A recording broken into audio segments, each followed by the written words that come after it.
Pemerintah Provinsi Kalimantan Timur, Kaltim, segera menerapkan opsen pajak kendaraan bermotor mulai 6 Januari 2025. Untuk diketahui, pemerintah secara nasional menerapkan opsen atau tambahan pungutan pajak termasuk di Kaltim. Pemberlakuan dua opsen pajak baru, yaitu opsen PKB dan opsen BBNKB tersebut sesuai amanat Undang-Undang Nomor 1 Tahun 2022 tentang Hubungan Keuangan Pemerintah Pusat dan Pemerintah Daerah, HKPD, dan Perda Provinsi Kaltim Nomor 1 Tahun 2024 tentang Pajak Daerah dan Retribusi Daerah.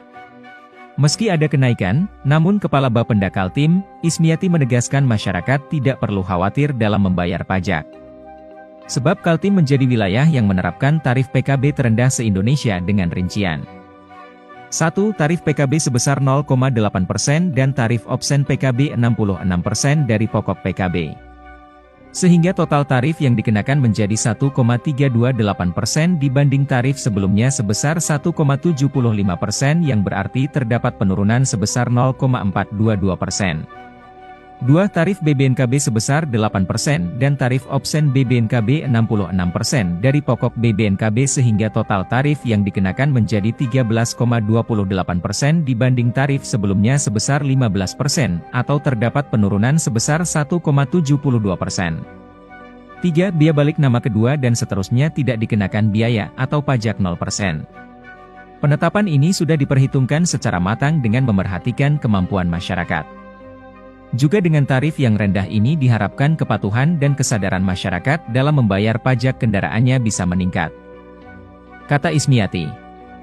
PJ Gubernur Kaltim Akmal Malik memastikan, kebijakan opsen pajak kendaraan bermotor ini tidak akan mencekik masyarakat Kalimantan Timur lantaran tarif PKB dan BBNKB yang baru menjadi yang terendah se-Indonesia.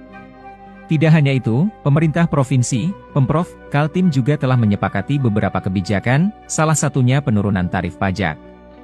Ia juga menegaskan bahwa kebijakan penurunan pajak ini diambil lantaran pemerintah daerah memahami kesulitan yang dihadapi masyarakat Kaltim apabila pajak terus naik. Terlebih di tengah isu kenaikan pajak pertambahan nilai, PPN, sebesar 12%. Berbicara sebagai Irjen Oda Kementerian Dalam Negeri, Kemendagri, Akmal Malik juga mengingatkan setiap Pemda harus memahami kondisi masyarakat.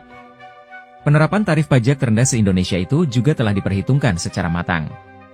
Akmal Malik mengatakan, Pemprov Kaltim tetap akan mampu memenuhi pendapatan asli daerah, PAD, dari PKB. Sementara itu, Sekretaris Daerah Provinsi Kaltim Sri Wahyuni menambahkan, kebijakan penetapan tarif pajak PKB dan BBNKB ini telah dilakukan perhitungan secara terstruktur sehingga dipastikan tidak mengganggu pendapatan Kaltim. Menurut Sri, upaya ini juga untuk mendorong masyarakat wajib pajak untuk lebih taat membayar pajak. Download Tribun X sekarang, menghadirkan lokal menjadi Indonesia.